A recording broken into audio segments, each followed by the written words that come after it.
You can drop your response in chat. आप लोग unmute नहीं कर पाएंगे अपने आप को, so you can drop your response yes or no if अगर आप सुन पा रहे हैं मुझे तो. Okay, thank you Shikha ma'am.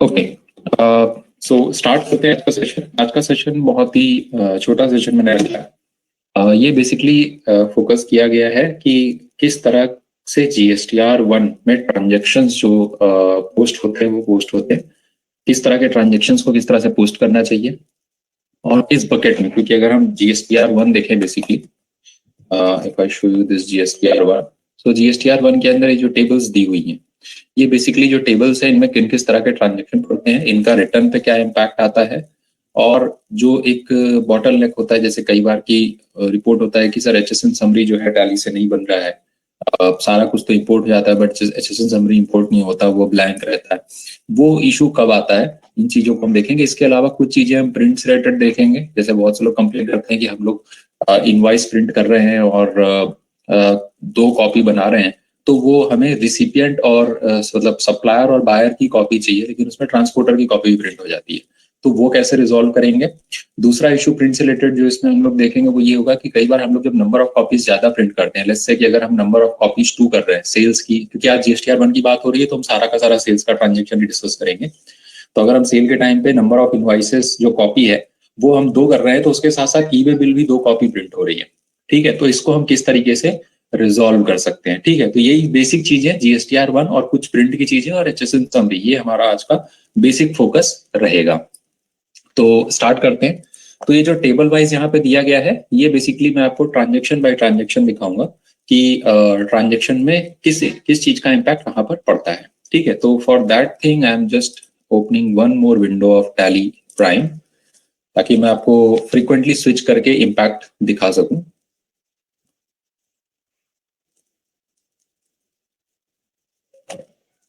One second.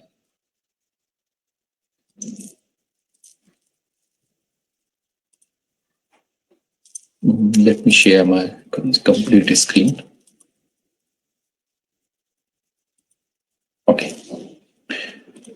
So I have shared my full screen, so you would be able to see both Tally Prime screens. So one is with return and one would be with transaction, ताकि मैं frequently आपको जो है navigate करके दिखा सकूं कि कहाँ पे इस ट्रांजेक्शन का क्या इम्पैक्ट आता है.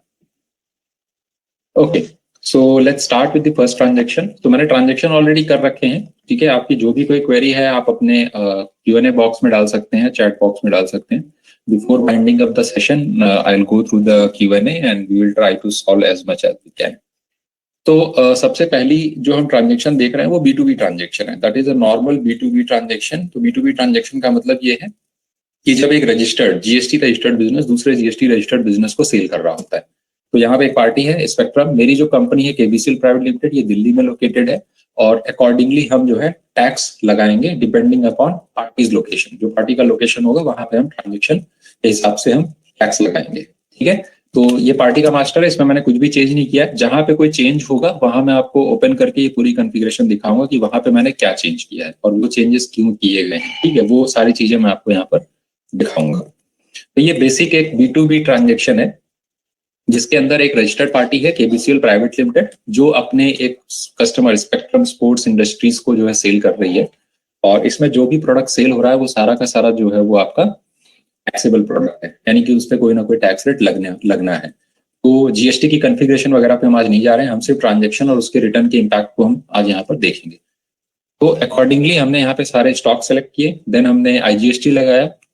सभी को पता होगा क्योंकि बाहर की पार्टी है, क्योंकि स्पेक्ट्रम स्पोर्ट्स इंडस्ट्रीज जो है वो हमारी पंजाब की पार्टी है. ठीक है, और हमारी जो KBCL प्राइवेट लिमिटेड है वो दिल्ली में है, तो इसलिए यहाँ पे IGST का हमने इम्प्लीकेशन किया. और फिलहाल ई वे बिल को हम कवर नहीं कर रहे, इसके ऊपर हम ऑलरेडी एक सेशन कर चुके हैं, तो इस सेशन में मैं ई वे बिल को जो है स्किप कर रहा हूँ. और इसको हमने सेव कर दिया। वी ऑल नो कि ये जो ट्रांजेक्शन पोस्ट होगा इसका जो रिटर्न में इम्पैक्ट जाएगा वो B2B इनवॉइसेस में जाएगा। अब इसमें 4A, 4B, 4C, 6B और 6C ये 5 टेबल्स आपको दिख रही हैं। तो धीरे धीरे हम इसको जानेंगे कि इन टेबल्स के अंदर क्या क्या होता है। तो अभी जो हमने नॉर्मल B2B ट्रांजेक्शन पोस्ट किया है वो हमारे पहले टेबल के अंदर जाएगा।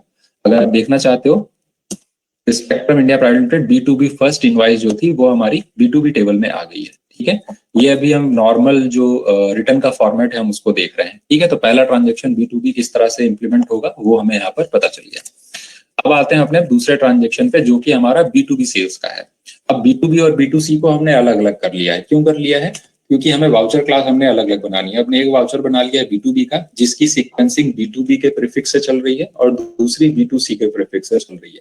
जीएसटी के इम्प्लीमेंटेशन के बाद आपको ये ध्यान रखना होगा कि आपका जो भी सीक्वेंसिंग है वो कॉन्फ्लिक्ट क्रिएट नहीं करना चाहिए। यानी कि ऐसा नहीं है कि आप B2B का भी इनवॉइस नंबर 1 रखेंगे और B2C का भी इनवॉइस नंबर 1 रखेंगे, तो उन दोनों के बीच में कोई ना कोई गैप जरूर होना चाहिए, कुछ ना कुछ चीजें यूनिक होनी चाहिए। और इसीलिए हमने B2B के अंदर B2B का प्रीफिक्स लगा दिया और B2C के अंदर B2C का प्रीफिक्स लगा दिया। तो इनवॉइस नंबर 1 दोनों में होगा, लेकिन टोटल इनवॉइस नंबर जो देखा जाए वो B2B से स्टार्ट होगा या तो B2C से स्टार्ट होगा। दूसरी चीज जो हमें जीएसटी में इनवॉइसिंग के वक्त ध्यान रखनी है वो ये रखनी है कि हमारा जो इनवॉइस नंबर है वो 16 कैरेक्टर से ज्यादा नहीं होना चाहिए। और उन 16 कैरेक्टर में भी अगर हमें कोई स्पेशल कैरेक्टर यूज करना है तो डैश और स्लैश, केवल यही 2 स्पेशल कैरेक्टर है जो हम यूज कर सकते हैं। तीसरा नियम जो जीएसटी में इनवॉइसिंग में आपको ध्यान रखना है वो ये है कि अगर आप सफिक्स और प्रीफिक्स नहीं लगा रहे हैं, सिंपल आप अपनी इनवॉइस को 1, 2, 3, 4, 5 से शुरू कर रहे हैं, तो कभी भी इनवॉइसिंग के टाइम पे इनवॉइस नंबर 001 या 002 से मत शुरू करिएगा। ठीक है, क्योंकि अगर आप ऐसा करेंगे तो फिर आगे ई इनवॉइस और वे बिल बनने में दिक्कतें आती हैं। तो ये 3 चीजों को आपको ध्यान रखना है जब भी आप जीएसटी में इनवॉइसिंग अपनी प्रिपेयर कर रहे हो। ठीक है, दूसरी हम केस पे आते हैं जिसमें है B2C सेल्स। अब आप देखेंगे ये एक पार्टी है जो कि डेफिनेटली B2C है, यानी कि अनरजिस्टर्ड होगी, तो पार्टी अनरजिस्टर्ड है। और ये जो पार्टी है ये हमारी राजस्थान में है, तो डेफिनेटली ये एक इंटर स्टेट ट्रांजेक्शन होने वाला है। और ये जो ट्रांजेक्शन वैल्यू है ये 2.5 लाख से ऊपर की है। तो यहाँ पे जो हम रिटर्न में देखते हैं B2C लार्ज इनवॉइस, ये B2C दो तरह की इनवॉइसेस में ब्रेक होता है। एक होता है B2C लार्ज और दूसरा होता है B2C स्मॉल। अब ये B2C लार्ज क्या है? B2C लार्ज में वो इनवॉइसेस जाती हैं, B2C की वो इनवॉइसेस जाती हैं जो इंटर स्टेट हो और जिनकी इनवॉइस वैल्यू 2.5 लाख से ऊपर हो। ठीक है, ध्यान रखिए दोनों कंडीशन पूरी होना जरूरी है। पहली बात तो आपका जो ट्रांजेक्शन वैल्यू है वो 2.5 लाख से ऊपर का होना चाहिए, टोटल इनवॉइस वैल्यू 2.5 लाख से ऊपर का होना चाहिए। और दूसरा वो ट्रांजेक्शन इंटर स्टेट होना चाहिए। ठीक है, तो अगर ये 2 कंडीशन कोई ट्रांजेक्शन फुलफिल कर रहा है तो ऐसे ट्रांजेक्शन B2C लार्ज में जाते हैं। तो यहाँ पे आप देख सकते हो हमारी पार्टी जो केबीसी प्राइवेट लिमिटेड है वो दिल्ली की है। राजकिशोर स्पोर्ट्स ये जो है राजस्थान का है, बट इनवॉइस वैल्यू 2.5 लाख से ऊपर का है और इंटर स्टेट वैल्यू है B2C का। तो ये जो पर्टिकुलर ट्रांजेक्शन है मतलब B2C1, ये जो इनवॉइस वैल्यू है ये हमारी कहां पर जाएगी? ये जाएगी B2C लार्ज इनवॉइस में। तो अगर आप देखेंगे तो B2C1 ये जो इनवॉइस हमारी है राजकिशोर स्पोर्ट्स की, ये हमारी B2C लार्ज की टेबल के अंदर दिख रहा है हमें। ठीक है, तो इस तरीके से हमें ये भी ध्यान रखना है कि किस टेबल में कौन सी वैल्यू जा रही है, क्योंकि फिलहाल अभी ये सारी चीजें बहुत से लोगों को पता चल चुकी हैं तो इतना ज्यादा कंफ्यूजन नहीं होता। लेकिन हाँ, जो लोग अभी फ्रेश अकाउंटिंग स्टार्ट कर रहे हैं, जो पहली बार कोई ERP ऑप्ट कर रहे हैं, या अभी भी बहुत से लोग इस तरह के क्वेश्चंस पूछते हैं, तो उनके लिए हम इस कॉन्सेप्ट को क्लियर करते चल रहे हैं। दूसरा आते हैं B2C स्मॉल में। ठीक है, तो हमारा जो अगला ट्रांजेक्शन है वो B2C स्मॉल का है। अब B2C स्मॉल में 2 तरह के ट्रांजेक्शन आएंगे। पहला, इंटर स्टेट के वो ट्रांजेक्शन जो 2.5 लाख से कम है। ठीक है, यानी कि कोई पर्टिकुलर पार्टी जो B2C में जा रही है, मतलब कोई पर्टिकुलर ट्रांजेक्शन जो B2C में जा रहा है और वो ट्रांजेक्शन इंटर स्टेट हो रहा है लेकिन वैल्यू 2.5 लाख से कम है। या फिर लोकल यानी कि intra state, with in the state कोई B2C ट्रांजेक्शन हो, फिर उसमें चाहे वैल्यू 2.5 लाख से कम हो चाहे 2.5 लाख से ज्यादा हो। इन दोनों ही केसेस में अगर B2C का ट्रांजेक्शन है तो वो B2C स्मॉल में ही आता है। B2C लार्ज के केस में सिर्फ एक ही तरह की इनवॉइस जाती है जिसके ट्रांजेक्शन इंटर स्टेट नेचर के हो और इंटर स्टेट के साथ साथ वैल्यू 2.5 लाख से ऊपर की हो। तो अगले जो 2 ट्रांजेक्शन आपको दिख रहे हैं, एक राजस्थान स्पोर्ट्स जो कि B2C में है और दूसरा स्पेक्ट्रम स्पोर्ट्स इंडस्ट्रीज, ये भी ये और ये 2 ट्रांजेक्शन जो है आपके शंघाई स्पोर्ट्स और राजस्थान स्पोर्ट्स, ये दोनों आपके जो है B2C के हैं। अब एक एक करके देखते हैं। पहला जो B2C ट्रांजेक्शन आप देख रहे हैं ये 3,07,000 का है, यानी कि 2.5 लाख से ऊपर का है। लेकिन इसका अगर हम प्लेस देखें तो ये दिल्ली में प्लेस है, यानी कि इंटरस्टेट ट्रांजेक्शन नहीं है, ये लोकल ट्रांजेक्शन है, यानी कि इंट्रास्टेट ट्रांजेक्शन है और ट्रांजेक्शन की वैल्यू जो है वो 2.5 लाख से ज्यादा है। तो लोकल ट्रांजेक्शन जो B2C का होता है उसमें वैल्यू इररिलेवेंट होती है, वो चाहे 2 लाख 2.5 लाख से नीचे की हो, चाहे 2.5 लाख से ऊपर की हो, वो दोनों ही केस में वो B2C स्मॉल में ही आएगा। तो अगर आप रिटर्न में जाएंगे और B2C स्मॉल में देखेंगे तो आपको ये पर्टिकुलर जो दिल्ली की अमाउंट है B2C2 की, ठीक है, ये देखिए B2C2 यानी सेकंड इनवॉइस जो B2C का है वो आपको सिंगल स्पोर्ट्स, वो आपको B2C स्मॉल इनवॉइसेस के अंदर दिख रहा है। इसकी टोटल इनवॉइस वैल्यू 3,07,000 की है, लेकिन फिर भी ये B2C स्मॉल में ही आएगा। ठीक है, इसी के साथ अगर हम अगला ट्रांजेक्शन देखें राजस्थान स्पोर्ट्स का, तो राजस्थान स्पोर्ट्स क्योंकि ये जो पार्टी है ये इंटर स्टेट की है, यानी कि राजस्थान की है, हमारी जो कंपनी है KBCL प्राइवेट लिमिटेड दिल्ली की कंपनी है, तो नो डाउट ये इंटर स्टेट ट्रांजेक्शन है, बट यहाँ पे जो इनवॉइस वैल्यू है वो 2.5 लाख से कम का है। ठीक है, तो 2.5 लाख से कम होने के नाते ये जो पर्टिकुलर ट्रांजेक्शन है हमारा B2C3 का ट्रांजेक्शन जो है वो भी हमारा किस में जाएगा, B2C स्मॉल में ही जाएगा। तो आप राजस्थान के अंदर ये जो है इस इनवॉइस को देख सकते हैं B2C3, जो कि राजस्थान स्पोर्ट्स के नाम से और B2C स्मॉल में जा रहा है। तो फिर से मैं एक बार बता देता हूँ, B2C स्मॉल में वो ट्रांजेक्शन जाएंगे जो लोकल ट्रांजेक्शन है, चाहे वो कितने ही अमाउंट का हो, चाहे 2.5 लाख से कम हो या 2.5 लाख से ज्यादा हो। लेकिन इंटर स्टेट ट्रांजेक्शन में B2C स्मॉल में सिर्फ वही ट्रांजेक्शन जाता है जो 2.5 लाख से कम का होता है। 2.5 लाख या 2.5 लाख से ज्यादा के जो ट्रांजेक्शन होते हैं वो B2C लार्ज के अंदर जाते हैं, B2C स्मॉल में नहीं जाते हैं। अब आते हैं इसी तरीके से अगले दो टेबल्स के बारे में, जिसमें एक है क्रेडिट डेबिट नोट रजिस्टर्ड और दूसरा है क्रेडिट डेबिट नोट अनरजिस्टर्ड। ठीक है, तो अब आगे हम देखते हैं कि किस तरह के ट्रांजेक्शन इसमें जाते हैं। वन सेकेंड,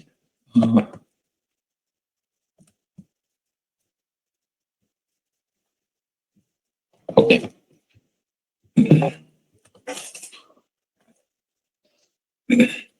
ठीक है, तो अब आगे हम देखते हैं क्रेडिट डेबिट नोट्स के बारे में। क्रेडिट एंड डेबिट नोट्स में हमारा जो पर्टिकुलर ट्रांजेक्शन है, ये सबसे पहला क्रेडिट नोट है जो कि एक रजिस्टर्ड पार्टी के लिए बनाया गया, यानी कि जो पार्टी है इसके साथ हमारा कोई ट्रांजेक्शन हुआ था, ये पार्टी रजिस्टर्ड पार्टी है, GST में रजिस्टर्ड है और इसके लिए हमने एक क्रेडिट नोट तैयार किया है। तो वहां पे जो दो टेबल्स आ रही थी, जो भी हमने देखा यहाँ पे, क्रेडिट नोट रजिस्टर्ड और क्रेडिट नोट अनरजिस्टर्ड। ठीक है, तो ये दोनों टेबल्स में इसका डिफरेंस सबसे बड़ा यही है कि रजिस्टर्ड का मतलब ये है कि जो आप B2B का क्रेडिट नोट बनाएंगे या डेबिट नोट बनाएंगे, और क्रेडिट डेबिट नोट अनरजिस्टर्ड मतलब कोई B2C का आप क्रेडिट या डेबिट नोट बनाएंगे। ठीक है, तो अब यहाँ पे ध्यान रखिएगा कि अब आप कहोगे कि यहाँ पे तो B2C के लिए मतलब अनरजिस्टर्ड के लिए दो हिसाब था, एक लार्ज का एक स्मॉल का, लेकिन यहाँ पे तो अनरजिस्टर्ड में मतलब B2C का सिर्फ एक ही दिया हुआ है। तो क्या स्मॉल और लार्ज दोनों के क्रेडिट डेबिट नोट इसी में जाएंगे क्या? तो लेट्स सी। तो सबसे पहले हम रजिस्टर्ड वाले का देखते हैं। तो ये एक पार्टी है स्पेक्ट्रम स्पोर्ट्स इंडस्ट्रीज, ये एक रजिस्टर्ड पार्टी थी, इसके साथ हमने एक ट्रांजेक्शन किया था अप्रैल मंथ में, जिसके अगेंस्ट में हमने ये वीडियो गेम कंसोल को उसने मुझे रिटर्न कर दिया है, तो हमने क्रेडिट नोट पास कर दिया उसको। ठीक है, जो कि अमाउंट कितने का है? 18,816 रुपए का, जिसमें 4,116 रुपए का IGST है। अब ये जो रजिस्टर्ड ये पार्टी है, इसके साथ कोई क्रेडिट नोट बना है, तो डेफिनेटली ये जो क्रेडिट नोट जाएगा वो credit and debit note registered में जाएगा। अगर हम इस पे एंटर करेंगे तो we can see this credit note number 1, तो वही क्रेडिट नोट नंबर हमारे सामने ओपन होके आ जाएगा। तो यानी कि पहला जो क्रेडिट डेबिट नोट रजिस्टर्ड है उसके अंदर हमें कोई कंफ्यूजन नहीं है कि कोई भी रजिस्टर्ड पार्टी है उसके साथ हमने कोई क्रेडिट या डेबिट नोट बनाया, चाहे वो इस मंथ का हो चाहे प्रीवियस मंथ का हो, वो इसी क्रेडिट और डेबिट नोट रजिस्टर्ड के अंदर चला जाएगा। अब आगे बढ़ते हैं इसके ऊपर कि credit and debit note unregistered का क्या फॉर्मूला है। भाई credit and debit note unregistered का मतलब B2C है ना, बिल्कुल ऑब्वियस है। और B2C में दो कैटेगरी हमें देखने को मिलती है, स्मॉल एंड लार्ज। तो अब मैं आपको बता दूं कि unregistered credit and debit note के अंदर किस तरह के ट्रांजेक्शन जाते हैं। तो क्रेडिट डेबिट नोट अनरजिस्टर्ड के अंदर सिर्फ और सिर्फ आपके B2C लार्ज इनवॉइसेस के क्रेडिट डेबिट नोट जाते हैं, यानी कि जो क्रेडिट डेबिट नोट आपके B2C लार्ज के होंगे, यानी कि पर्टिकुलर इनवॉइस जो B2C लार्ज के अंदर थी, अगर उसके अगेंस्ट में आप कोई क्रेडिट डेबिट नोट बना रहे हैं तो उसको ही आपको अलग से दिखाना है।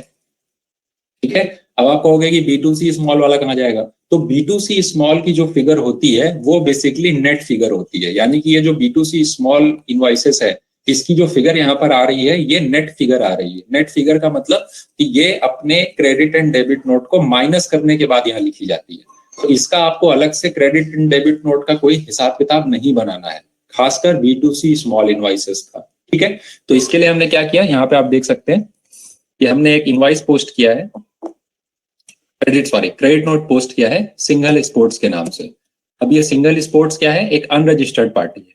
ठीक है, ठीक है, ये क्रेडिट नोट नंबर 2 है। और यहाँ पे हमने एक लोकल पार्टी है हमारी, दिल्ली की पार्टी है, तो दिल्ली की पार्टी का हमने यहाँ पे एक क्रेडिट डेबिट नोट में से हमने क्रेडिट नोट तैयार कर दिया।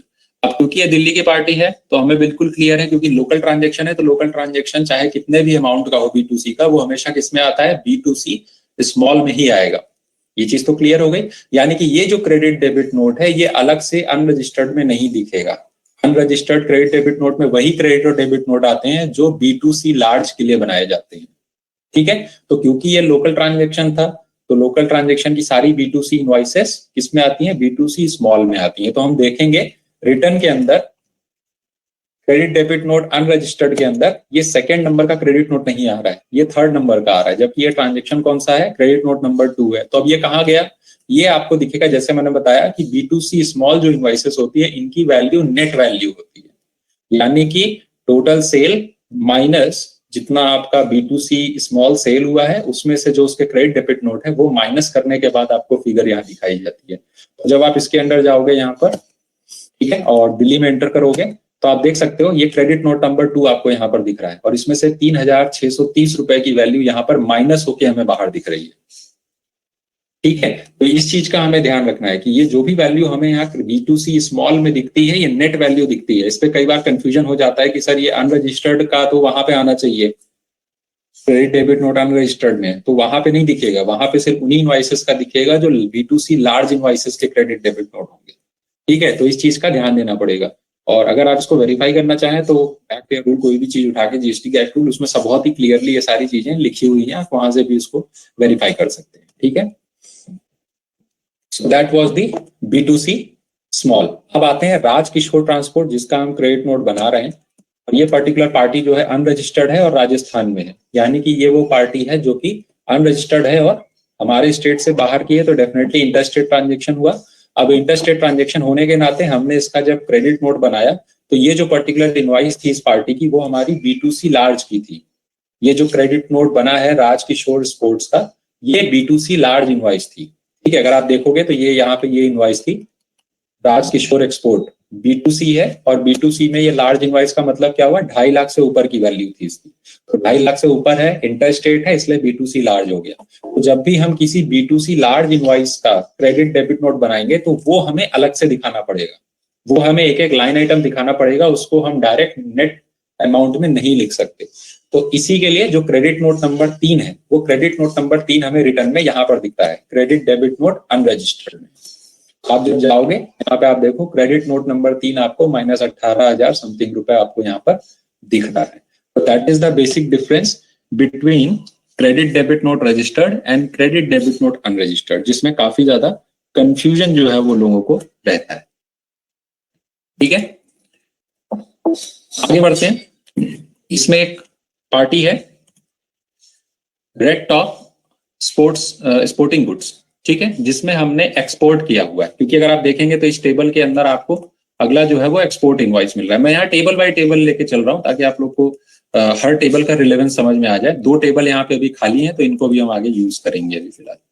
तो एक्सपोर्ट इनवॉइसेस का मतलब, एक्सपोर्ट का सीधा सा मतलब ये है कि जब आप कोई मटेरियल इंडिया से बाहर आप सेल करें, तो अगर आप कोई मटेरियल इंडिया से बाहर सेल कर रहे हैं तो वो एक्सपोर्ट कहलाएगा। तो हमने यहाँ पे क्या किया है, एक एक्सपोर्ट की इनवॉइस बुक की है। एक्सपोर्ट 2 तरह से हो सकता है, एक आप विद IGST कर सकते हैं और दूसरा विदाउट IGST भी कर सकते हैं।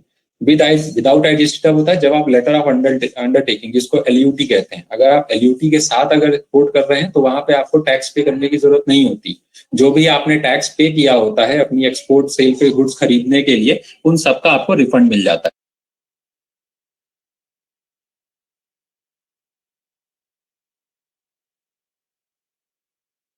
उन सबका आपको रिफंड मिल जाता है। क्यों? क्योंकि आपने LUT पे सेल किया हुआ है और आपको उसके अंदर कोई भी टैक्स देना नहीं होता। ठीक है, जब आप आईजीएसटी के थ्रू पे करते हैं तो आपको टैक्स पहले पे करना पड़ता है और बाद में आप उसका रिफंड ले सकते हैं। ठीक है, दोनों डिफरेंस में थोड़ा सा कुछ सिमिलरिटीज भी हैं, कुछ यूनिकनेस भी है। एलयूटी के अंदर आपको सारी डिटेल डिस्क्लोज करनी होती है। ठीक है, यानी कि जिस जगह माल जा रहा है उस जगह की डिटेल भी आपको ये सारी चीजें एलयूटी में मेंशन करनी पड़ती हैं। तो ये सब चीजें डिफरेंस क्रिएट करती है विद एलयूटी और विदाउट एलयूटी। तो यहाँ तो हम जो कॉन्सेप्ट लेके चल रहे हैं वो विद एलयूटी लेके चल रहे हैं कि अगर एलयूटी के साथ हम कुछ चीज एक्सपोर्ट कर रहे हैं वहां पे हमें आईजीएसटी नहीं पे करना है, तो हम किस तरीके से उसको पे कर सकते हैं। ठीक है, सेम केस होता है परचेज के टाइम पे भी। अगर कोई कंपनी है जो सिर्फ और सिर्फ एक्सपोर्ट करती है तो डेफिनेटली उसको ये पता है कि हमारी किसी भी सेल पे हमें कोई टैक्स पे नहीं करना है। इन दैट केस क्या हो सकता है कि आप जब माल किसी से खरीदेंगे, मान लीजिए मैं एक कंपनी हूं जो हमेशा माल को एक्सपोर्ट करती है, तो मैं जब माल को एक्सपोर्ट करूंगा तो मैं हमेशा एलयूटी पे ही कर रहा हूँ, तो मुझे पता है कि मैं जब एक्सपोर्ट कर रहा हूँ तो मुझे कोई आईजीएसटी नहीं देना है। इन द सेम केस जब मैं कोई चीज खरीदूंगा उसके ऊपर तो टैक्स लगेगा ही लगेगा। तो इस केस में जो ऐसी कंपनियां होती हैं जो सिर्फ बाहरी माल एक्सपोर्ट करती हैं, उनको एक फायदा ये होता है कि वो एलयूटी के बेस पर माल खरीद भी सकती हैं।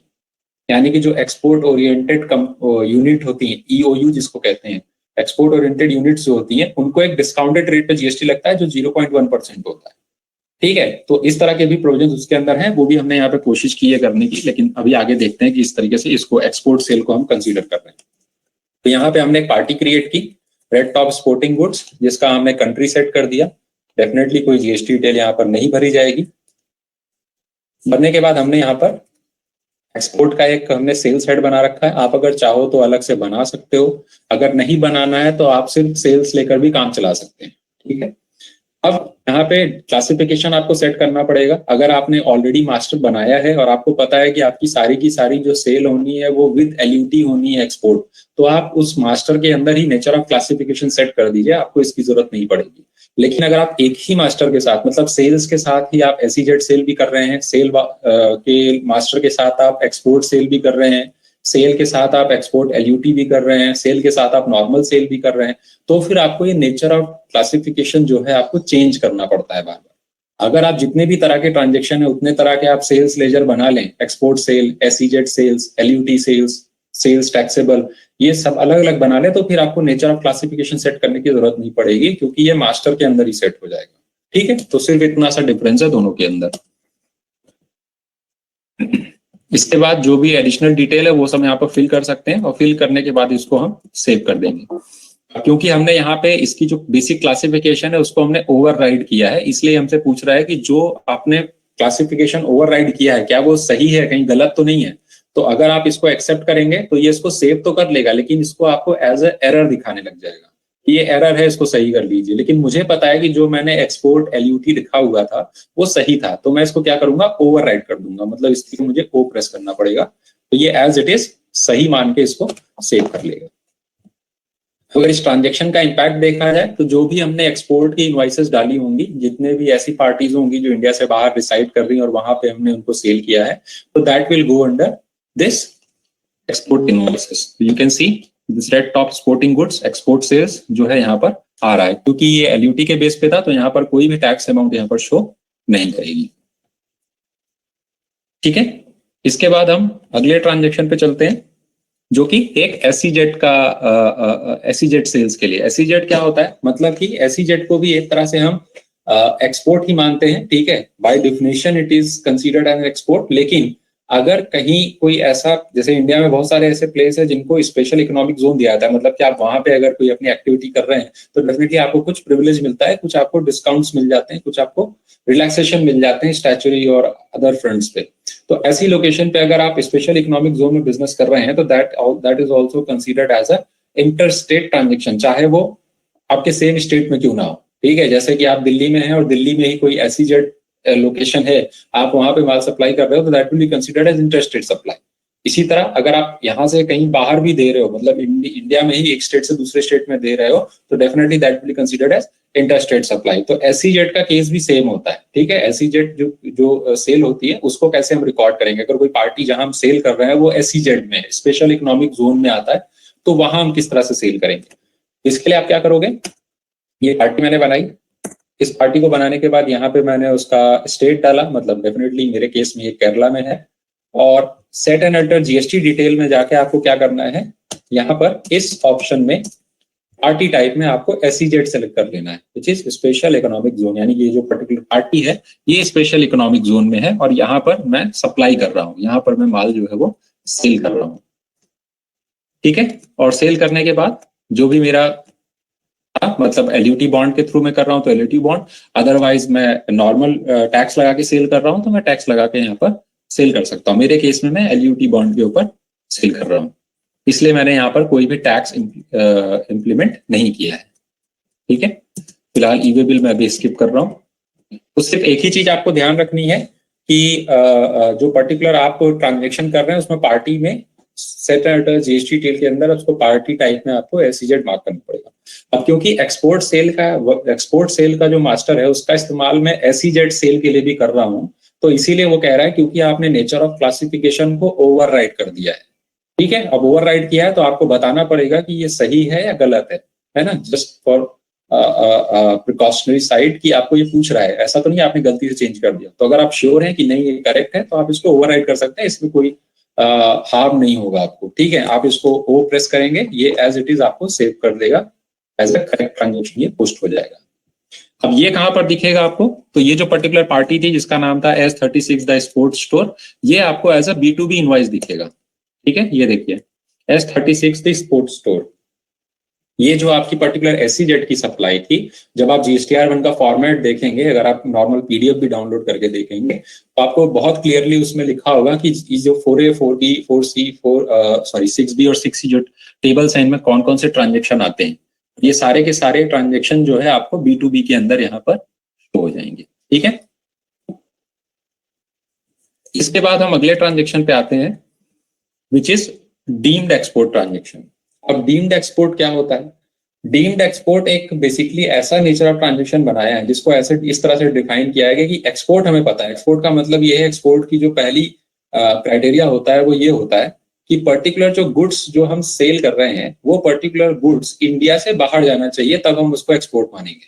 ठीक है, that is the first criteria कि जो एक्सपोर्ट हो रहा है वो हमारा तभी कंसिडर किया जाएगा जब वो माल इंडिया से बाहर जा रहा हो। बट कुछ डिफरेंट टाइप ऑफ सप्लाईज हैं जिनको एक्सपोर्ट तो नहीं माना जाता लेकिन उनको डीम्ड एक्सपोर्ट माना जाता है। ठीक है, अब वो डीम्ड एक्सपोर्ट के अंदर वैसे तो कई सारी कैटेगरी हैं, कई तरह की सप्लाईज हैं, जिसमें से एक सप्लाई ये है कि लेट्स से मान लीजिए बीइंग अ कंपनी, मैं KBCL प्राइवेट लिमिटेड कंपनी हूँ और मैं किसी ऐसी कंपनी को सप्लाई कर रहा हूँ जो एक्सपोर्ट ओरिएंटेड यूनिट है, यानी कि जो अपना पूरा का पूरा माल एक्सपोर्ट करती है।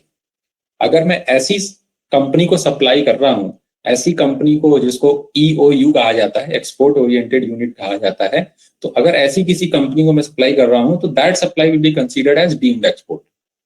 ठीक है, तो डीम्ड एक्सपोर्ट के केस में आपको बताया था कि इस तरह के केसेस में डिपेंडिंग अपॉन, अगर आप चाहो तो जो जीएसटी रेट है आप वो भी जीएसटी रेट लगा सकते हो, या फिर अगर आपका जो बायर है वो आपको कुछ इंफॉर्मेशन प्रोवाइड करता है और उसके बेस पे कुछ कंसेशनल रेट होते हैं जो कि 0.1% जीएसटी होता है, कि उसकी जो भी आप सेल करोगे उसको 0.1% जीएसटी जो है वहां पर मिलेगी, लगानी पड़ेगी आपको। आप फुल रेट नहीं लगाओगे, क्यों? क्योंकि उसके पास ऐसे डॉक्यूमेंटेशन अवेलेबल है जिसके बेस पे वो अलाउड है इस तरह की कंसेशनल रेट को लेने के लिए। तो उस केस में आपको क्या करना है, यहाँ पे मैंने एक पार्टी बनाई, इस पार्टी में हमें चेंज क्या करना है, क्योंकि ये डीम्ड एक्सपोर्ट है यानी कि जो पार्टी है वो इंडिया के अंदर ही है, जो माल है वो इंडिया से बाहर नहीं जा रहा है, यानी कि ये जो SG स्पोर्ट है, ये पर्टिकुलर मैंने जो माल सेल कर रहा हूँ वो SG स्पोर्ट को कर रहा हूँ, और SG स्पोर्ट्स का सारा माल मतलब चंडीगढ़ से सारा माल इनका एक्सपोर्ट होता है बाहर, यानी कि इनका कोई भी माल लोकल सप्लाई में नहीं जाता है, वो सारा का सारा बाहर जाता है, एक्सपोर्ट होता है। तो ऐसी सप्लाई को, यानी कि मेरी तरफ से जो सप्लाई SG स्पोर्ट्स को हो रही है, that will be considered as deemed export.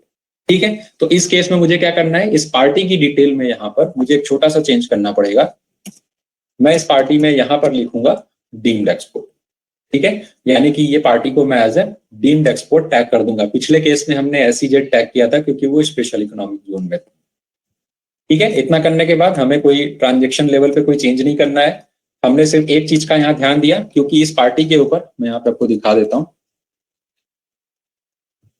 इस पार्टी के ऊपर जो है कंसेशनल रेट अलाउड था, यानी कि इसके ऊपर फुल 18% या 5% का जीएसटी चार्ज नहीं हो रहा था। कुछ डॉक्यूमेंटेशन के बेस पे ये एस्टैब्लिश हो गया कि इस पार्टी को जो है जो जीएसटी है वो कंसेशनल रेट पे लगेगी, मतलब 0.1% पे लगेगी। तो इसको आप कैसे सेट करोगे इन द ट्रांजेक्शन, क्योंकि जो भी जीएसटी का रेट है वो हमने मास्टर लेवल यानी स्टॉक आइटम लेवल पे सेट कर दिया है। अब इस पर्टिकुलर ट्रांजेक्शन पे इस पर्टिकुलर पार्टी के लिए हमें 0.1% चार्ज करना है। तो इसके लिए आप क्या करोगे, सबसे पहला काम आपको ये करना है कि F12 प्रेस करना है और F12 प्रेस करके modify tax rate detail of GST को यस कर लेना है। ठीक है, इसको यस करने के बाद क्या होगा, जब आप यहाँ पे सेल्स लेजर को लेकर एंटर करोगे तो ये पर्टिकुलर आपको नेचर एंड क्लासिफिकेशन आपको दिखने लगेगा। इस जीएसटी रेट को देखने के लिए आपको क्या करना है, F12 करके अगेन ओवरराइड टैक्स रेट, इस ऑप्शन को आपको क्या कर लेना है, इनेबल कर लेना है। तो इससे क्या होगा, आपको टैक्स रेट का कॉलम भी आ जाएगा और जो टैक्स रेट आपको इस ट्रांजेक्शन पे लगाना है, लेट्स से अगर मुझे इस ट्रांजेक्शन पे 2% टैक्स लगाना है तो मैं यहाँ पे 2% लिख दूंगा और उसी तरीके से सीजीएसटी और एसजीएसटी बाइफरिकेटेड हो जाएगा। लेकिन इस केस में मुझे कितना लगाना है, 0.1% लगाना है, तो ये अकॉर्डिंगली 0.05 सीजीएसटी एंड एसजीएसटी बाइफरिकेटेड हो जाएगा। ये जो चेंजेस होंगे ये पर्टिकुलर इस ट्रांजेक्शन पे होंगे, ये ना तो मास्टर लेवल पे होंगे, ना ये सेल के मास्टर में होंगे, ना पार्टी के मास्टर में होंगे। अगली बार जब आप ट्रांजेक्शन करोगे तो अगर आप मेंशन नहीं करेंगे तो बाय डिफॉल्ट जो आपका स्टॉक आइटम का रेट चल रहा होगा वही रेट यहाँ पर अपने आप इंप्लीमेंट हो जाएगा। ठीक है, तो इस वजह से हमने क्या लगा लिया, यहाँ पे 0.1% का टैक्स रेट लगा लिया। अब हमें देखना है कि ये ऐसे तो कैलकुलेशन बहुत आसान है, 1,54,874 का 0.1% 154.88 ही होगा, that is very much clear.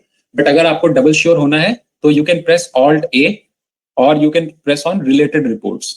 Related reports के अंदर आप देखोगे जीएसटी टैक्स एनालिसिस का शॉर्टकट की ऑल्ट ए है। जब आप इसके ऊपर जाओगे और डिटेल प्रेस करोगे तो डिटेल के अंदर आपको दिखा देगा कि कौन कौन से टैक्स रेट किस किस स्टॉक आइटम पे लगे हैं। तो सभी के ऊपर 0.1% का टैक्स है आपके ऊपर लगा हुआ है, and that's why the tax figure is coming 154.88 rupees. अब ये जो पर्टिकुलर है जो हमने डीम्ड एक्सपोर्ट किया है, क्योंकि ट्रांजेक्शन हमारी इंडिया के अंदर ही हो रहा है, एंड क्योंकि जिस पार्टी को मतलब केबीसीएल किस पार्टी को सेल कर रही है, एसजी स्पोर्ट्स को, और जो कि completely EOU export oriented unit है, तो वो हमारा as a B2B transaction consider होगा। यानी कि हम रिटर्न के अंदर जब B2B के अंदर जाएंगे तो B2B के अंदर आप देख सकते हो एसजी स्पोर्ट्स की जो इनवॉइस है वो यहाँ पर आपको दिख रही है। तो चाहे वो एसईजेड की इनवॉइस हो, चाहे वो आपकी डीम्ड एक्सपोर्ट की इनवॉइस हो, वो आपको B2B के अंदर ही दिखेगी। लेकिन अगर आप कंप्लीटली एक्सपोर्ट की बात करेंगे तो एक्सपोर्ट की इनवॉइसेस आपको यहाँ पर दिखेगी, जहां पे पार्टी जो है वो आपकी इंडिया के बाहर है। तो अगर एक लाइन में अगर इन दोनों को क्लियर करना हो तो अगर पार्टी जिसको आप बेच रहे हैं इंडिया से बाहर है तो that will come under export invoice. इसके अलावा कुछ केसेस है जहां पे पार्टी जो है इंडिया के अंदर है, जैसे कि डीम्ड एक्सपोर्ट हो गया या एसईजेड हो गया, इस केस में आपकी जो इनवॉइस होगी वो B2B के टेबल में आपको दिखेगी। ठीक है, okay, we move to the next invoice 15 number. ये जो 15, 16, 17 और 18 ये जो 4 ट्रांजेक्शन है ये बेसिकली ई कॉमर्स के ट्रांजेक्शन है। ठीक है, इन ई कॉमर्स के ट्रांजेक्शन में कुछ ट्रांजेक्शन आपको दिखेंगे, आपको B2B के, कुछ B2C के, कुछ लोकल के, कुछ इंटरस्टेट के, अलग अलग है। अब इसको करना कैसे है वो मैं आपको दिखा देता हूँ। ठीक है, तो लेट्स से जैसे मैं ये पहला ट्रांजेक्शन ले रहा हूँ B2C का, तो शॉपिफाई प्राइवेट लिमिटेड जो है वो मेरा ई कॉमर्स ऑपरेटर है मान लीजिए। ठीक है, तो इसका जब हम मास्टर क्रिएट करेंगे तो डेफिनेटली ये हमें अपने ई कॉमर्स प्लेटफॉर्म की सर्विस दे रहा है, एज अ एग्रीगेटर है, तो हम उसको एज अ क्रिएटर बनाएंगे। Definitely we are availing some services from this particular aggregator, तो उसको एज ए क्रिएटर मार्क करेंगे, एंड उसका जो जीएसटी एंड बिलिंग नंबर है वो हम यहाँ पे एंटर डालेंगे, और साथ ही साथ इसके set and alter GST details के अंदर हम यहाँ पर is a e commerce operator, इस ऑप्शन को हम क्या कर लेंगे, यस कर लेंगे। यानी कि ये जो पर्टिकुलर पार्टी है शॉपिफाई प्राइवेट लिमिटेड, ये जो है एक तरह से ई कॉमर्स ऑपरेटर है। ठीक है, तो हम इसको क्या कर लेंगे, यस कर लेंगे। अब ई कॉमर्स ऑपरेटर में क्या हिसाब किताब है, जैसे आप अमेजोन पे या फ्लिपकार्ट पे जाते हैं, कुछ भी आप सेल करते हैं, ठीक है, जो बंदा खरीद रहा है उसके पास ऑप्शन होता है, उसमें आजकल एक ऑप्शन लगा है कि आपको जीएसटी इनवॉइस चाहिए या नहीं चाहिए। अगर जीएसटी इनवॉइस चाहिए तो आप अपने उसमें जीएसटी नंबर आप मेंशन कर सकते हैं। तो अगर आपने खरीदते वक्त जीएसटी इनवॉइस मेंशन कर दिया, जीएसटी नंबर मेंशन कर दिया, तो that will be considered as B2B transaction. अगर आपने उसमें कुछ भी कंसीडर नहीं किया, जैसे आप हाउस होल्ड गुड्स ले रहे हैं या कोई छोटा मोटा सामान घर के ले रहे हैं, तो आप उसमें जीएसटी नंबर नहीं डालते हैं, तो that is considered as B2C sales. ठीक है, तो यहाँ पे हमने क्या किया, हमने यहाँ पे पर्टिकुलर जो अमाउंट है वो, सॉरी, हमने जो पर्टिकुलर पार्टी है शॉपिफाई प्राइवेट लिमिटेड लिया, और इसके बाद यहाँ पे इस डिटेल पे हमने सनराइज स्पोर्ट्स, इसका हमने बिलिंग एड्रेस डाल दिया। क्यों? क्योंकि अगर मान लीजिए कल को आप बिल प्रिंट करोगे तो बिल तो सनराइज स्पोर्ट्स के नाम पर होना चाहिए, ठीक है। भले ही शॉपिफाई प्राइवेट लिमिटेड के साथ हमारा अलग केस है, क्यों? क्योंकि ई कॉमर्स ऑपरेटर एक टीसीएस भी कलेक्ट करता है, तो उसकी हिसाब किताब रखने के लिए कि हमारी कितनी अमाउंट की आउटस्टैंडिंग या टीसीएस हमारा कलेक्ट होना चाहिए, उसकी डिटेल रखने के लिए हमें उसका लेजर भी मेंटेन करना जरूरी है। तो for that purpose what we did, हमने यहाँ पे तो शॉपिफाई प्राइवेट लिमिटेड ही लिया, जिसका जीएसटी नंबर भी हमने मेंशन कर दिया। अगर आप देखेंगे तो 29 सीपी से इसका जीएसटी नंबर शुरू हो रहा है। और यहाँ पर जो की पार्टी है वो है हमारी सनराइज स्पोर्ट, जो कि एक अनरजिस्टर्ड पार्टी है, ठीक है, बिहार में एक्चुअली। तो इसने जो है हमसे कुछ माल खरीदा जो कि अनरजिस्टर्ड है, और हमने इसको सेल कर दिया, ठीक है। बाकी कोई चेंजेस इसके अंदर नहीं है, क्योंकि ये पार्टी जो है हमारी बिहार में है, प्लेस ऑफ सप्लाई जो है वो बिहार मानी जाएगी, तो इसके लिए हमने इसको आईजीएसटी इसके ऊपर चार्ज कर दिया, ठीक है। अब ये जो पर्टिकुलर इनवाइस है ये क्योंकि बिहार में है, और ये जो पर्टिकुलर इनवाइस है वो 2.5 लाख से ज्यादा की है, यानी कि 2.5 लाख से ज्यादा है और इंटरस्टेट है, तो ये किस में जाएगा? B2C लार्ज के अंदर जाएगा। तो हमारा जो ये B2C 6 नंबर की जो इनवाइस है ये हमारी B2C लार्ज के अंदर आनी चाहिए। Let's see B2C large invoices, और ये B2C 6 नंबर की इनवाइस जो हमारी शॉपिफाई इंडिया। अब देखिए यहाँ पार्टी जो है वो हमारी सनराइज स्पोर्ट्स है, तो इसलिए उसका नाम यहाँ पर आ रहा है जो पार्टी है। एक्चुअल ट्रांजेक्शन हमने एग्रीगेटर के थ्रू किया, तो एग्रीगेटर का नाम हमारी अलग रिपोर्ट में दिख जाएगा, वो हम जब जीएसटी रिटर्न एक्सपोर्ट करेंगे तो हम देख लेंगे बहुत ईजी, ठीक है। तो ये हमारा B2C लार्ज में आ गया। क्यों? क्योंकि ये है B2C ट्रांजेक्शन, ठीक है, और लेकिन क्योंकि इंटरेस्ट रेट होने के हिसाब से 2.5 लाख से ऊपर है, इसलिए B2C लार्ज में आ जाएगा। सेम केस हमारा किसके साथ होगा? अगर हमारी B2C कोई स्मॉल है या B2B की कोई इनवाइसेस है, तो उसी हिसाब से वो B2B में चली जाएगी, ठीक है। जैसे ये B2C है, ये जो पर्टिकुलर ट्रांजेक्शन हो रहा है ये हमारा दिल्ली के अंदर, ये भी हमारा इंटरस्टेट हो रहा है, लेकिन ये इंटरस्टेट होने के साथ साथ आप देखोगे ये जो इनवाइस वैल्यू है ये 2.5 लाख से कम है तो पार्टी चंडीगढ़ में, जिसको हम एक्चुअली बेच रहे हैं चंडीगढ़ में, हमारी कंपनी दिल्ली में है, हम एक एग्रीगेटर के थ्रू बेच रहे हैं, तो एग्रीगेटर का नाम यहाँ पे लिखा, बिल टू डिटेल के अंदर हमने उस पार्टी का नाम डाल दिया, ठीक है। यहाँ पे पार्टी का नाम डाल दिया हमने। पार्टी का नाम डालने के बाद हमने ये देखा कि ये इंटरेस्ट रेट है प्लस 2.5 लाख से कम है, तो डेफिनेटली ये किसमें जाएगा? B2C स्मॉल में जाएगा, तो ये B2C स्मॉल के अंदर आ जाएगा अगर आप देखोगे तो, which is B2C invoice number 8। तो B2C स्मॉल के अंदर अगर हम जाएंगे और यहाँ पर हम चंडीगढ़ देखेंगे तो ये देखिए B2C इनवॉइस नंबर 8, ये हमारा किसके अंदर आ रहा है? B2C स्मॉल के अंदर आ रहा है। तो सिमिलरली ऑन द जो ई कॉमर्स रिलेटेड ट्रांजेक्शन है उनका कोई अलग से क्लासिफिकेशन है, अलग से टेबल नहीं है, वो उसी के अंदर, चाहे तो B2B के अंदर, चाहे B2C स्मॉल के अंदर या B2C लार्ज के अंदर ही आपको दिखेंगे, depending upon nature of transaction. अगर रजिस्टर्ड पार्टी को दिया गया है तो B2B इनवॉइसेस में, अगर इंटरस्टेट ट्रांजेक्शन 2.5 लाख से ऊपर B2C में है तो B2C लार्ज में, लोकल ट्रांजेक्शन चाहे कितनी वैल्यू का हो और इंटरस्टेट ट्रांजेक्शन 2.5 लाख से कम का हो, वो सारा का सारा B2C स्मॉल में दिखेगा, ठीक है। नेक्स्ट आते हैं 19th में, जहां पे हम एडवांस की बात कर रहे हैं, एडवांस रिसीट की। जो हमारे ये दो टेबल्स जो खाली चल रही हैं हम इनकी बात कर ले कि एडवांस जो हमें मिला है उसकी अगर हमें कोई टैक्सेबिलिटी डिफाइन करनी है तो हम किस तरीके से करेंगे, और अगर हमने उस एडवांस के अगेंस्ट में कोई एडजस्टमेंट किया है तो वो हम कैसे डिफाइन करेंगे, ठीक है। तो वो दो चीजें यहाँ पर दी गई हैं, ठीक है। तो लेट्स सी कि हमने एक पार्टी है माया स्पोर्ट्स, ठीक है, इससे हमने 40,000 रुपए का एडवांस लिया है। अब एक बात ध्यान रखिएगा कि ये बहुत ही क्लियरली मेंशन है कि जो भी आप एडवांस लेंगे that will be considered inclusive of tax, यानी कि जो 40,000 रुपीज है ये इंक्लूसिव ऑफ टैक्स रहेगा, ठीक है, ये ध्यान रखिएगा। तो यहाँ पे हमने क्या किया, हम यहाँ पे रिसीट वाउचर बुक करेंगे और रिसीट वाउचर के टाइम पे हम यहाँ पे जो क्लास लेंगे वो लेंगे एडवांस रिसीट। अब ये क्लास कैसे आती है आप यहाँ पे देखेंगे, स्टैट एडजस्टमेंट, स्टैट एडजस्टमेंट पे क्लिक करने के बाद यहाँ पे एडवांस रिसीट आएगा, ठीक है। तो आप इसको यहाँ पे सेलेक्ट कर लेंगे और सेलेक्ट करने के बाद जो भी आपकी पार्टी है आप उसको यहाँ पर लिख देंगे। दूसरा रूल एडवांस रिसीट को लेकर है वो ये है कि इन केस अगर आप आइडेंटिफाई कर सकते हैं कि इस एडवांस के ऊपर जो एडवांस आप ले रहे हैं कस्टमर से वो कितने परसेंट की गुड्स के लिए ले रहे हैं, तो आप उस परसेंटेज के ऊपर लगा सकते हैं, यानी कि चाहे तो CGST या SGST वो उस परसेंटेज के हिसाब से लग जाएगा। लेकिन इन केस अगर आप ये आइडेंटिफाई नहीं कर सकते कि जो पर्टिकुलर एडवांस आप ले रहे हैं वो किस परसेंटेज की गुड्स के लिए ले रहे हैं, 5%, 12%, 18 या 28%, आपको नहीं पता है, तो आप एक कॉमन रेट जो कि 18% प्रिस्क्राइब किया गया है, उस हिसाब से आप एडवांस के ऊपर जीएसटी का लायबिलिटी जनरेट कर सकते हैं। ठीक है, तो अगर आप आइडेंटिफाई कर सकते हैं तो वेल एंड गुड, आप जो आइडेंटिफाई कर रहे हैं उस हिसाब से आप अपना टैक्स जो है रेट मेंशन कीजिए। जैसे मैंने यहाँ पे 6% मेंशन किया है, मतलब 12% का टैक्स मैंने कन्फिगर किया, क्योंकि मुझे पता है कि जो पर्टिकुलर एडवांस में ले रहा हूँ वो 12% गुड्स के साथ जो है वो नॉक ऑफ किया जाएगा। 12% गुड्स के लिए मैंने लिया हुआ है। अगर मुझे नहीं पता है तो मैं कॉमन एक रेट जो सजेस्टेड रेट है वो 18% का है, आप 18% जो है यहाँ पे कलेक्ट कर सकते हो। ठीक है, ठीक है, तो ये 40,000 जैसे मैंने बताया कि ये इंक्लूसिव माना जाएगा, यानी कि जब आप ये पर्टिकुलर ट्रांजेक्शन करोगे तो जो अमाउंट आप एडवांस रिसीट में डालोगे that will be considered as inclusive amount. ठीक है, इसको मैं सेव कर देता हूं। ठीक है, तो सबसे पहला काम तो मैंने ये कर लिया। अभी मैं क्या करता हूं, एक सेकेंड, इसके बुक को दोबारा ओपन कर लेते हैं।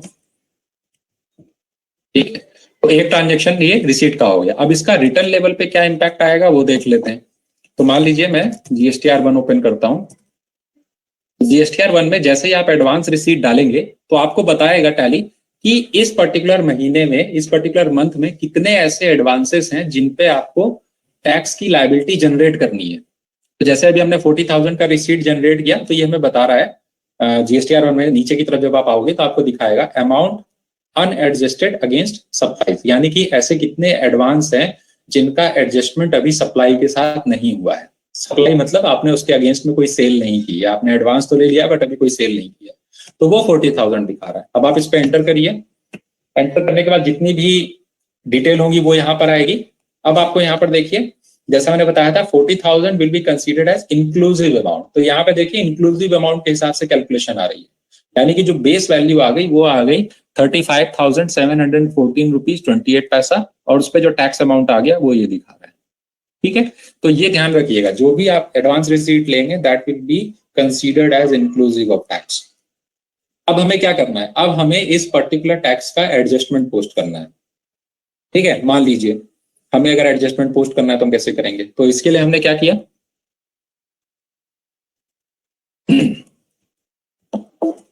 वन सेकेंड, इसमें जीएसटी रिटर्न ही ओपन रहने देते हैं। ओके, दूसरे इस पे आते हैं। अब यहाँ पे मैंने एक एडजस्टमेंट भी पोस्ट किया है, टैक्स ऑन एडवांस रिसीट का। ठीक है, इसको देखते हैं। तो आप क्या करोगे, अब क्योंकि वहां पे आपको दिखा रहा है कि 40,000 रुपीज का आपको जिसके ऊपर जो टैक्स लग रहा है आपका, वो टैक्स आपको एडजस्ट करके अपनी लायबिलिटी में ऐड करना है, आपको अपनी टैक्स की लायबिलिटी बढ़ानी पड़ेगी।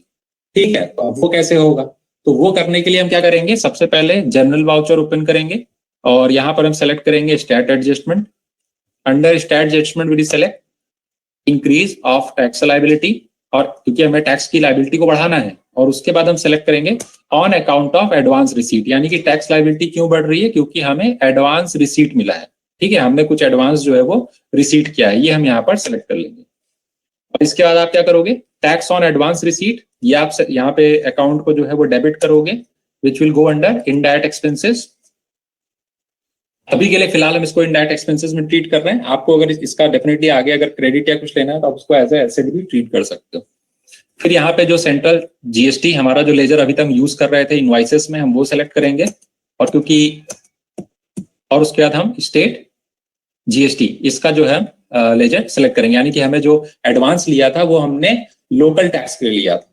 मतलब आपने देखा होगा जब मैं एडवांस रिसीट कर रहा था तो उसमें CGST और SGST था। वो CGST और SGST कैसे आया, वो आया depending upon state of party. जो हमने माया स्पोर्ट्स का लेजर बनाया था वो माया स्पोर्ट्स का लेजर दिल्ली में था, इसलिए ऑटोमेटिकली वहां पे 2 कॉलम आ रहे थे, CGST और SGST। ठीक है, तो यहाँ पे हम जो सेटलमेंट करेंगे वो सिर्फ CGST और SGST का ही करेंगे, और CGST और SGST में हमारे पास 2,142 रुपए की लायबिलिटी जो है दोनों हेड में बढ़ जाएगी।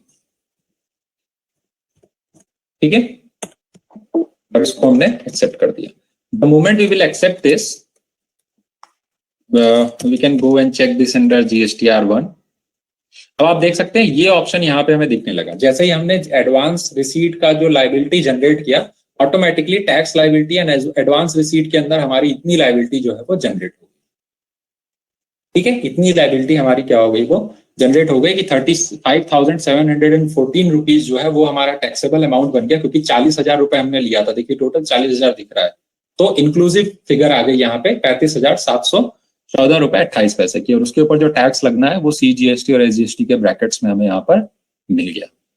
इन केस अगर आप ये अमाउंट रिफंड कर देते हो, मान लीजिए आपने ये ले तो लिया, ये आपने ले तो लिया, लेकिन आपने इसके अगेंस्ट में कोई सप्लाई नहीं करी, तो डेफिनेटली आप ये अमाउंट क्या करोगे, रिफंड भी कर दोगे।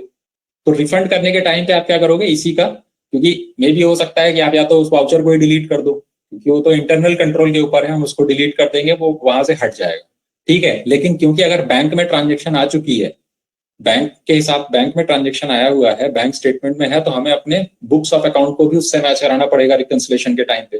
हम वाउचर कैंसिल नहीं कर सकते, इन दैट केस हमें वो ट्रांजेक्शन रिटेन करना पड़ेगा, और उसकी जो एडजस्टमेंट एंट्री है, यानी कि जो पेमेंट की एंट्री है, वो भी हमें पोस्ट करनी पड़ेगी। तो at the time of refunding that particular advance हमें क्या करना पड़ेगा, इस जीएसटी को भी एडजस्ट करना पड़ेगा, इस जीएसटी का भी एडजस्टमेंट हमें करना पड़ेगा, ठीक है। तो हम कैसे करेंगे वो देख लेते हैं। Let's say I am paying an amount to Maya sports, ठीक है। तो मैं पेमेंट वाउचर पे गया। अब पेमेंट वाउचर पे जब आप किसी ऐसे अमाउंट का पेमेंट कर रहे हो जो कि जिसके ऊपर आपने जीएसटी की लाइबिलिटी बना ली है, यानी कि माया स्पोर्ट्स से जो हमने एडवांस लिया था उसके ऊपर हमने जीएसटी की लाइबिलिटी बना ली थी, अब हमें उस लाइबिलिटी, पहले तो अमाउंट को वापस करना है और उसके साथ साथ हमें लाइबिलिटी को भी वापस करना है, जो हमने लाइबिलिटी बढ़ा ली थी। तो लेट्स से कुछ अमाउंट का हमने इनको सेल कर दिया, तो लेट्स से मान लीजिए एक हमने यहाँ पे सेल पोस्ट किया है, ठीक है, इसको मैं दिखा देता हूं। तो ये माया स्पोर्ट्स को हमने 40,000 रुपए लिए थे उनसे, उस 40,000 में से हमने कुछ अमाउंट का तो हमने इनको क्या कर दिया, सेल कर दिया। हमने कुछ अमाउंट का क्या कर दिया, सेल कर दिया। तो व्हाट विल डू, हम यहाँ पे एक सेल्स का वाउचर पोस्ट कर लेंगे, ठीक है। ये सेल्स का वाउचर पोस्ट कर लिया, और यहाँ पे हमने अगेंस्ट वाउचर में जाके उस एडवांस के साथ इसको नॉक ऑफ कर दिया। जो 40,000 का एडवांस था वो हमने उस एडवांस के अगेंस्ट में इसको क्या कर दिया, नॉक ऑफ कर दिया, ठीक है। ये हमने इसको नॉक ऑफ कर दिया।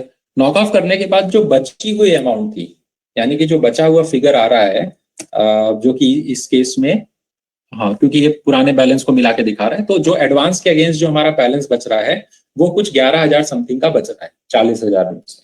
यानी कि 40,000 में से 11,000 रुपए का सप्लाई अभी तक हम नहीं दे पाए, लेकिन लाइबिलिटी तो हमने उसकी जनरेट कर ली है 40,000 की।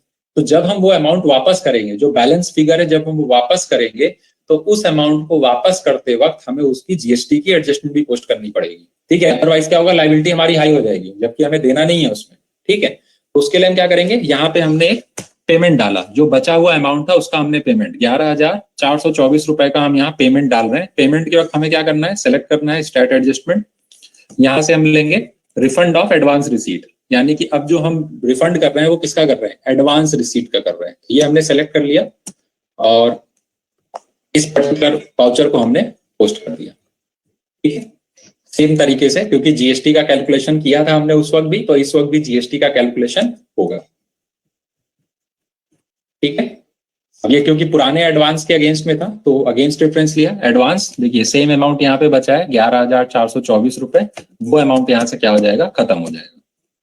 तो उसका जो एडवांस था, हमारे पास कोई भी एडवांस नहीं रह गया, तो हमारा अकाउंट तो सेटल हो गया। लेकिन अकाउंट सेटल होने के बाद हमारे पास जो पर्टिकुलर टैक्स की लाइबिलिटी हमने बढ़ा ली थी वो कैसे कम होगी, ठीक है। उसको कम करने के लिए क्या करेंगे, अगेन एक जनरल, अच्छा, ये सारी एक्टिविटी आप मंथ एंड पे भी कर सकते हो, ठीक है। जरूरी नहीं है कि जिस तरह से एडवांस आए उसी तरीके से आप इसको करो।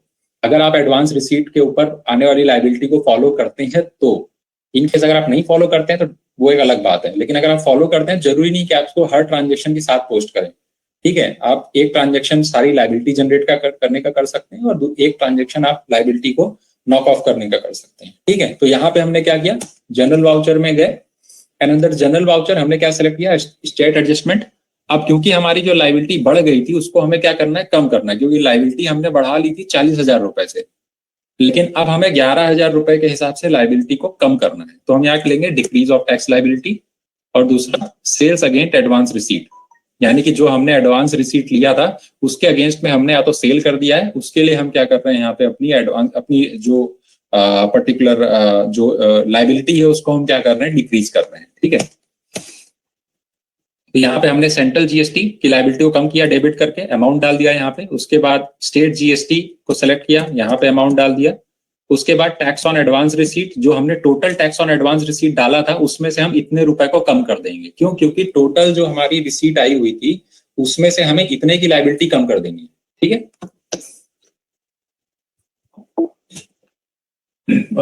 ये शायद ऑप्शनल ही रह गया है, इसको ऑप्शनल हटा देते हैं। ओके, जो हमने सेल वाउचर पोस्ट किया था, टोटल यहाँ पे जो सेल्स वाउचर था 24,000 का, क्योंकि इस 24,000 का टैक्स तो हमारे किस में आ जाएगा, इस पर्टिकुलर इसमें क्या बोलते हैं इनवॉइस में आ जाएगा। यानी कि टोटल 40,000 में से इतने अमाउंट का तो हमारा क्या हो गया, टैक्स इनवॉइस में ट्रांसफर हो गया। ठीक है, यानी कि अब जो हमारा यहाँ पे अमाउंट आया था रिसीट वाउचर में 40,000 का, इस 40,000 में से 24,000 का जो टैक्स है, 24,000 प्लस टैक्स, क्योंकि 40,000 जो है वो इंक्लूसिव टैक्स था, तो 24,000 प्लस टैक्स जो अमाउंट थी वो इस 40,000 में से माइनस हो जाएगी।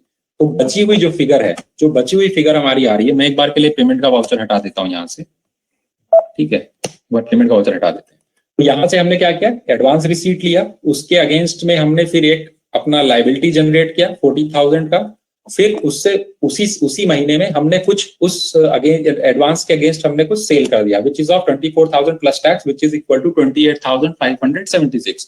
तो 40,000 में से, let me do a calculation, 40,000 minus 28,576, तो हमारे पास जो फिगर बची वो 11,424 रुपए बची। ठीक है, तो फिलहाल इसका हमने कोई रीपेमेंट नहीं किया, हमने वो अपने पास एडवांस होल्ड कर रखा है।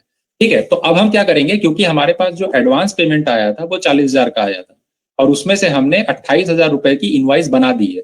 तो हम क्या करेंगे, इसमें तो यहाँ पे हमने एडवांस लिया था 40,000 का, उसमें से हम एडजस्टमेंट ऑफ एडवांसेस के अंदर हम इस अमाउंट को ट्रांसफर करेंगे। ठीक है, तो क्योंकि हमने यहाँ पे सेल कर दिया है, सेल करने के बाद जितना अमाउंट हमारे इनवॉइस में जा चुका था उसका हमने एक एडजस्टमेंट यहाँ पर पोस्ट कर दिया, सेल अगेंस्ट एडवांस रिसीट, यानी कि इतने अमाउंट की सेल हो चुकी है, इतने टैक्स अमाउंट की जो है सेल हो चुकी है, तो वो हम यहाँ पर पोस्ट कर चुके हैं। अब इसका रिटर्न में क्या इंपैक्ट आएगा, लेट्स सी।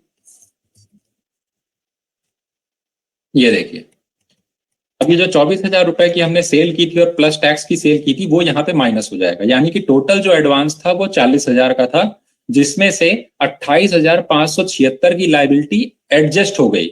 यानी कि अब जो हमें एडवांस के हिसाब से जो टैक्स देना है वो 40,000 माइनस 28,576, जो कि कितना आएगा, 11,744 रुपए, वो हमें गवर्नमेंट को एडवांस वाला टैक्स पे करना है।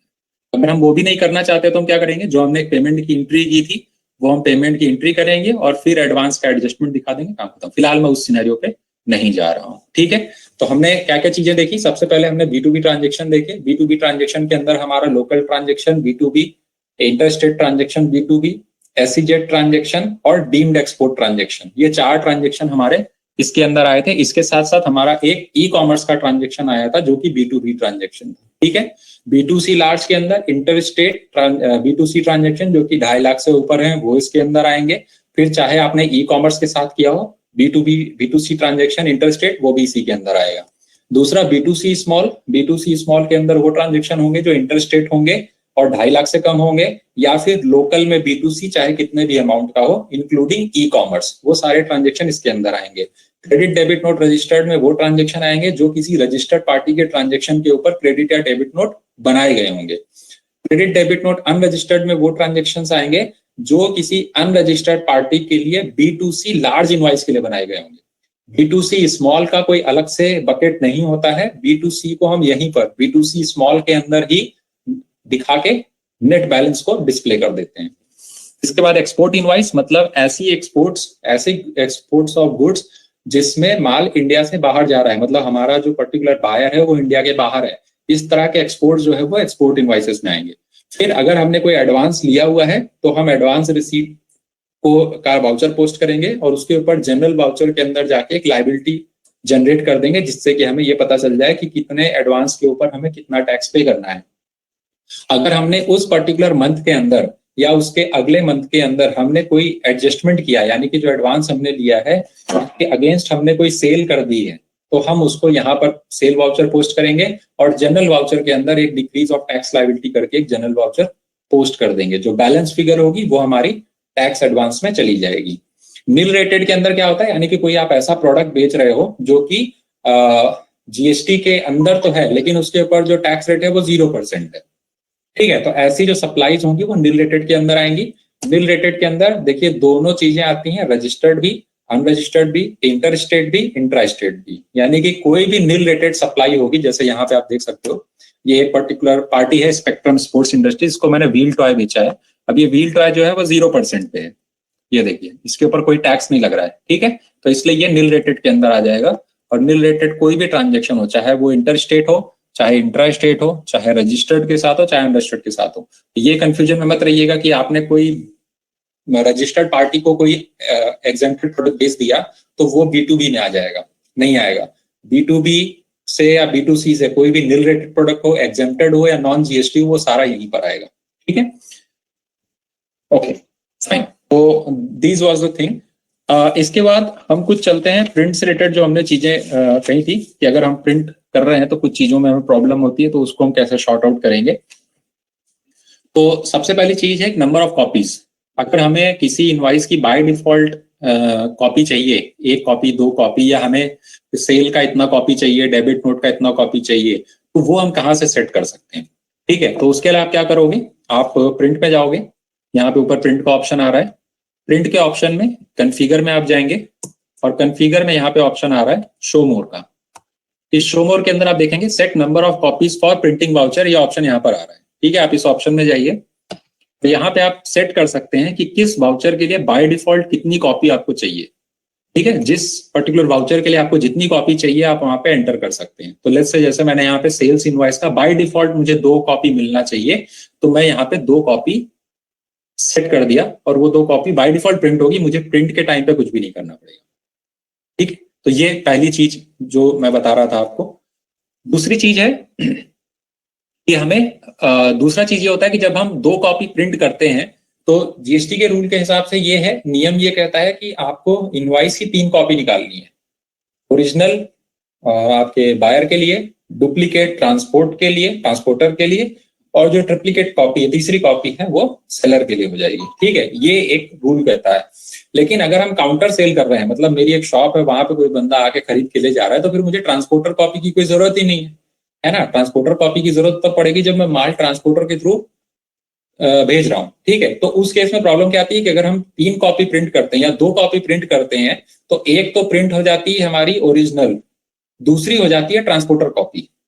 ठीक है, क्योंकि जो भी इनवॉइस प्रिंट होगा उसके ऊपर लिख के आता है original for buyer and duplicate for transporter, तो उसके ऊपर लिखेगा डुप्लीकेट फॉर ट्रांसपोर्टर। हम वो डुप्लीकेट ट्रांसपोर्टर की कॉपी नहीं चाहते, हम चाहते हैं कि एक बायर की कॉपी प्रिंट हो और एक सेलर की कॉपी प्रिंट हो। ठीक है, तो उसके लिए हमें क्या करना है, उसके लिए हम क्या करेंगे, जब हम किसी इनवॉइस को प्रिंट करेंगे, तो लेट्स से हम इस इनवॉइस को प्रिंट करना चाहते हैं, तो हमने इस इनवॉइस को खोला, इसको प्रिंट किया, प्रिंट में हम करंट में गए और करंट के बाद यहाँ पर हम आ गए कॉन्फ़िगरेशन में। ठीक है, अंडर कॉन्फ़िगरेशन आप यहाँ पे लिख सकते हो ट्रांसपोर्टर, तो आप देखोगे आपको कितनी कॉपी चाहिए, 2। ये बाय डिफॉल्ट सेट था इसलिए अपने आप इसने 2 यहाँ पर ले लिया। अब ये देखो यहाँ पे पूछ रहा है 2 आपने सेट किया, 2 के बाद आपको ऑप्शन आ रहा है कि कौन कौन सी कॉपी आपको चाहिए। सबसे पहला डुप्लीकेट, यानी कि एक ओरिजिनल और एक डुप्लीकेट, तो डुप्लीकेट तो ट्रांसपोर्टर कॉपी हो जाती है। ठीक है, एक्स्ट्रा कॉपी ओरिजिनल, ठीक है, देन ट्रिप्लीकेट, जो भी आपको कॉपी चाहिए वो आप ट्रिप्लीकेट की 2 कॉपी चाहिए कि ओरिजिनल की 2 कॉपी चाहिए कि एक एक्स्ट्रा कॉपी चाहिए। तो हमें ये सब नहीं चाहिए, हमें चाहिए जीएसटी के हिसाब से, एक चाहिए सप्लायर की, एक चाहिए बायर की। लेकिन दिक्कत ये है कि हमें ट्रांसपोर्टर कॉपी नहीं चाहिए, तो हम क्या करेंगे, यहाँ पे 2 कॉपी लिखेंगे, इसको ऑल सेट करेंगे, और ऑल सेट करने के बाद नीचे ऑप्शन आ रहा है print transporter copy. Print transporter copy option तभी हाईलाइट होगा जब आप यहाँ पे एक से ज्यादा कॉपी सेट करेंगे। अगर आप यहाँ एक कॉपी सेट करेंगे तो ट्रांसपोर्टर कॉपी का ऑप्शन हाईलाइट नहीं होगा। तो आप क्या करोगे, एंटर करोगे, ये यस हो जाएगा, एंटर करोगे तो ये नो हो जाएगा। तो हमने 2 कॉपी प्रिंट करनी है, लेकिन हमें ट्रांसपोर्टर कॉपी प्रिंट नहीं करनी है, तो ट्रांसपोर्टर कॉपी का प्रिंट नहीं निकलेगा, सिर्फ पहली कॉपी और जो बायर और एक सप्लायर की कॉपी है सिर्फ वही आपके सामने प्रिंट होकर आएगी। ठीक है, तो इस चीज का जो है आपको ध्यान रखना चाहिए। दूसरा, जिनके बिजनेस में ई वे बिल एप्लीकेबल है, प्लस से आपके बिजनेस में ई वे बिल एप्लीकेबल है, आप किसी इनवॉइस की 2 कॉपी निकालते हैं, तो कुछ लोग कहते हैं कि सर ई वे बिल की भी 2 कॉपी निकलती है। ठीक है, लेकिन हमें ई वे बिल की 2 कॉपी नहीं चाहिए, हम अगर इनवॉइस की 2 कॉपी प्रिंट कर रहे हैं, हमें ई वे बिल का एक ही कॉपी चाहिए, जो कि हम अपने पास या तो रख लेंगे या फिर हमें कहीं कंज्यूम करनी होगी, कंज्यूम कर लेंगे। तो उस केस में क्या होता है, तो लेट्स से कोई एक पर्टिकुलर ट्रांजेक्शन में ओपन करता हूँ ई वे बिल का, ठीक है। तो इसके अंदर एक ट्रांजेक्शन में ओपन कर लेता हूँ जिसमें ई वे बिल बना हुआ है,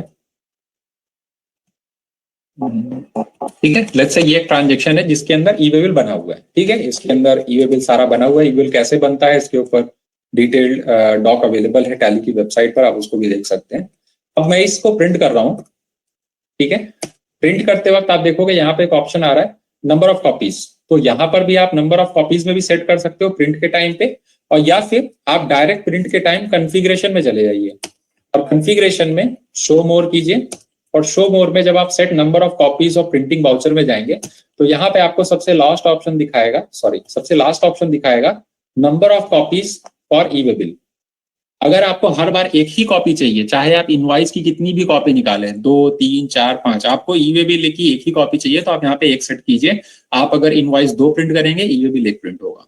अगर आप चाहते हैं आप इनवॉइस कितना भी प्रिंट करें, ई वे बिल आपको 2 मिलना चाहिए, तो आप इसको 2 सेट कर देंगे, तो हर बार जो ई वे बिल प्रिंट होगा वो 2 प्रिंट होगा। तो आप ई वे बिल की नंबर ऑफ कॉपीज को भी सेट कर सकते हैं। पिछली कंपनी में ये ऑप्शन इसलिए नहीं आ रहा था क्योंकि पिछली कंपनी में कोई भी ट्रांजेक्शन के लिए ई वे बिल नहीं बनाया गया। जिस कंपनी में ई वे बिल के ट्रांजेक्शन होंगे उसमें ये ऑप्शन आपको यहाँ पर विजिबल होगा, ठीक है। तो इस बात का आपको ध्यान रखना है, ठीक है।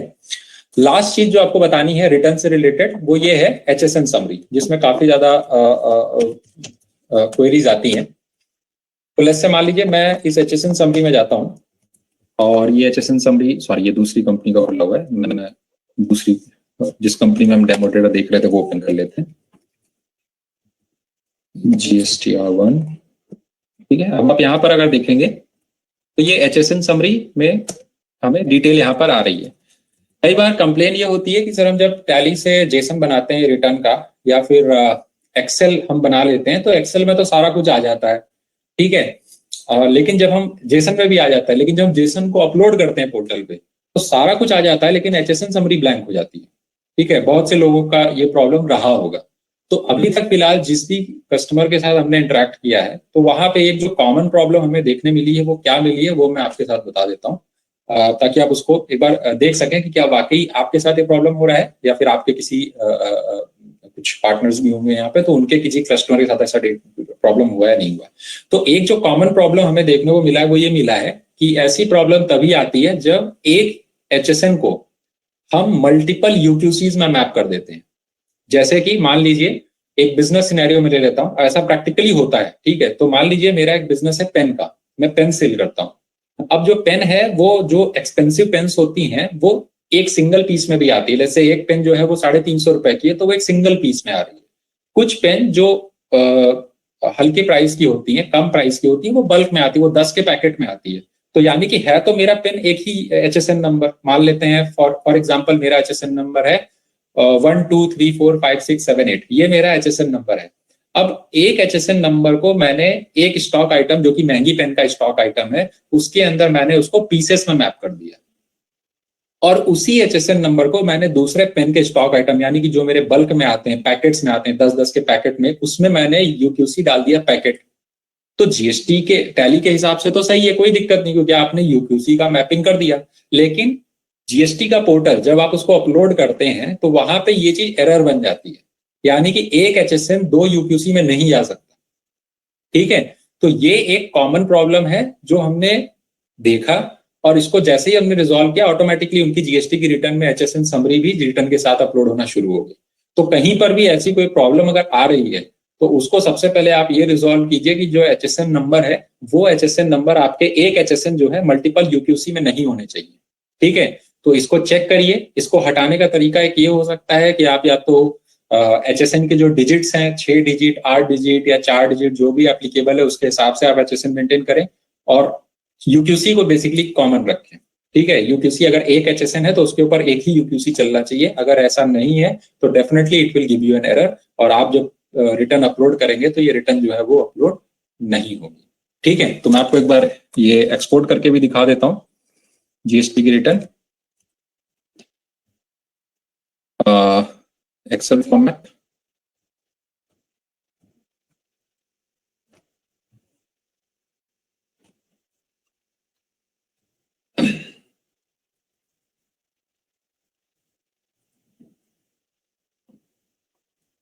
1 second, it's getting exported.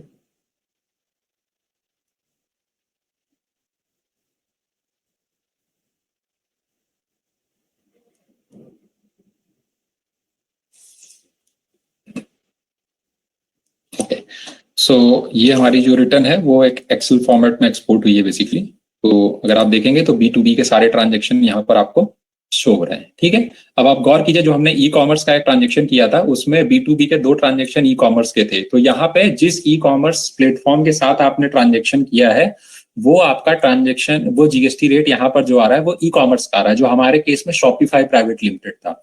लेकिन क्योंकि ई कॉमर्स के थ्रू किसी रजिस्टर्ड बिजनेस से हमसे खरीदा था तो एक्चुअल जो बायर होगा उसका जीएसटीएन यहाँ पर आएगा। ये रहा, ये एक्चुअल जो बायर था उसका जीएसटीएन है, और जो आगे आ रहा था वो हमारा जो ई कॉमर्स ऑपरेटर था उसका जीएसटीएन नंबर है। ठीक है, इसलिए दोनों चीजें यहाँ पर मार्क होंगी। ये B2C लार्ज इनवॉइसेस की डिटेल है, ये B2C small, credit debit note registered, credit debit note unregistered, export, advance adjustment, exempted, HSN goods. ये देखिए, ये HSN की डिटेल यहाँ पर आ रही है। ठीक है, तो ये आपको यहाँ पर सिर्फ ये देखना है कि ये पर्टिकुलर जो HSN है, इस HSN के सामने जो UQC आ रहा है, ये पर्टिकुलर HSN किसी 2 UQC से मैप ना हो। यानी कि एक जगह तो ये पीसेस से है, दूसरी जगह वही HSN पैकेट्स में है। जहां पर भी ऐसी दिक्कत आएगी वो कभी आपकी HSN समरी अपलोड नहीं होगी। ठीक है, वो कोई ना कोई एरर देगा और वो रुक जाएगा वहीं पे। ठीक है, तो ये चीज जो है आपको ध्यान रखनी है। ठीक है, so that's it from my side. अभी एक एक करके हम क्वेश्चंस ले लेते हैं। तो जिनकी भी क्वेरीज है वो रुक सकते हैं, जिनकी क्वेरीज नहीं है definitely they can leave the session.